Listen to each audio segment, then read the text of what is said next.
What's up, YouTube? There are times in life when you see something advertised and you just have to have it. You chase that shiny bauble that consumerism flashes before your eyes with the reckless abandon of a toddler going headfirst down a giant slide. You get drawn into the newness and obsessed with the idea that you just have to have something. Now, I love gear. I absolutely love it. I'm like Indiana Jones, only less better looking, athletic, maybe adventurous. When I hear about something cool, I feel like I just have to have it. So if you're a creator like me, you're always chasing that perfect piece of kit, that one piece of gear that you feel will put you over the top. In this case, it was the Nomatic Peter Mckinnon Everyday Backpack. A sleek, beautiful jewel of a bag that not only has cool features, but makes me look like a fashion model. Just a lot uglier. So I went to the crowdfunding page and placed my order. At the time, I only opted for the backpack, which ended up costing me $275. Now, keep in mind, it's now $299. That's a good chunk of change, especially during the pandemic when the work is scarce and cash was scarcer. But I took the plunge, expecting to see it around November delivery date, and so the waiting began. And a hell of a wait it was. November rolled around and a message came that the factory that was making the bags was shut down due to COVID. And we were looking at more of a December delivery date, which then changed to January, February, March, and then it became April. I did grow impatient and decided to purchase another bag while waiting since my go-to bag was getting tons of holes and looking really raggedy. Then that glorious day came, the email stating that it was shipped. Early April was the delivery period, but of course that didn't happen. It ended up being delivered in late April, over 400 days after I purchased this bag. And then the bag finally came. Yes, it was a long time. Was it worth it? Well, that's what we're going to discuss.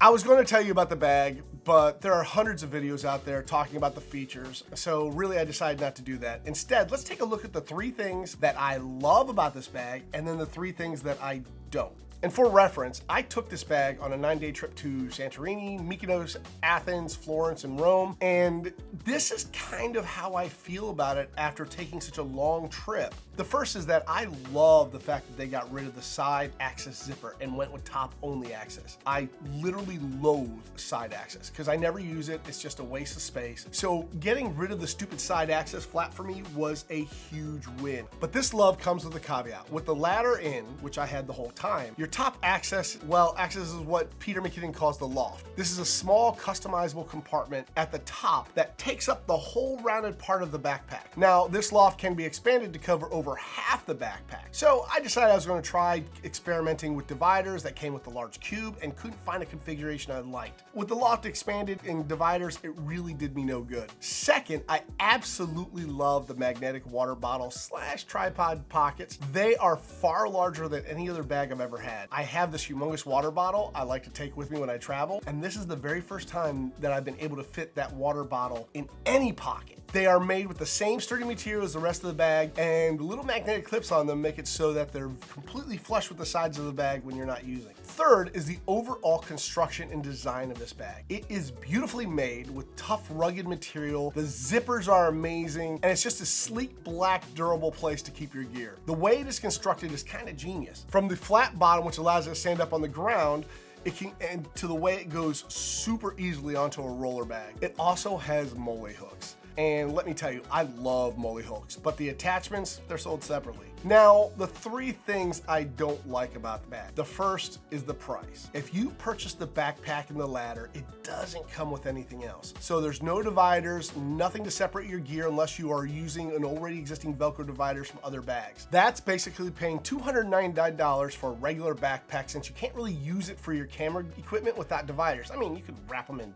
like towels and paper. Now, if you purchase the bag, ladder, and divider kit, then it comes out to $334. If you buy it with the large cube, which is the add-on I went with, it will range you about $369 without taxes. But don't worry, that might sound high, but shipping is free. That, to me, actually is nickel and diming the client base. If you market a bag that is named after, and from what I understand, he helped design it as well, a filmmaker / photographer, I would think that dividers would be a given inclusion. I was wrong. They were completely an extra option that you had to choose when you go to purchase the bag. Second, the laptop compartment. Most bags have an interior laptop compartment with a thin divider in it, meaning you have to open the bag to take out your laptop. And because of the thin divider, you can take both your laptop and iPad. They won't rub together. They'll be in there nice and snug. The Everyday Bag's laptop compartment is on the exterior side and holds up to a 16-inch laptop, which is a great size. While I love not having to open the bag to get to my laptop, the side opening made it, well, a bit precarious at times. There are several times I accidentally unzipped the laptop compartment instead of the back opening. Luckily, nothing happened. I was able to realize my mistake. Yes, it was my mistake before the laptop fell out. The third thing I don't like is the size. At 25 liters is a bit on the small side. When I went to Europe, I didn't take my main kit with me. I was out trying to get stock photos and some artwork for sale. If I had been carrying my main kit, there's no way I'd be able to carry this bag since the interior is so limited with the ladder installed. Even if I had to take out the ladder, I would have to use a ton of dividers and I probably still wouldn't be able to get everything I needed. And one last thing about the size. I opted to purchase the large cube as an add-on when I filled out my survey. This was another $65 on top of the $275 I had already spent. But what drives me nuts about this is that you take a medium-sized lens, let's say the Canon RF 24-105 f4. The lens just doesn't fit flush to the top of the cube. When you stand it up, the end sticks out, which means that unless you have something small like the 51.8 or 35 and you want your lenses to sit flush with your dividers, you'll have to lay the lens down on its side, and that takes up even more room. So one last thing about the size, I'm not going to go too deeply into this, and it's not a deal breaker at all, but you know how I said I love molly hooks? Well, the way the molly hooks are arranged in two single file lines on the outer sides of the front make the attachment that have two connection points absolutely useless, which means I gotta say goodbye to my exterior battery pouch. Now, do I think it was worth waiting 400 days and paying $335 for both the bag and the large cube? No, it's a fantastic bag, but it isn't worth waiting 400 days and paying $335 for it. In fact, if I had known how long I would have to wait for it, I probably wouldn't have purchased it. I ended up buying the PGY Tech One Mode during my wait, and I've been very happy using that backpack. It's a great backpack, especially since it's expandable to 35 liters and comes with dividers and a small sling bag for $100 less. So, do I recommend this bag?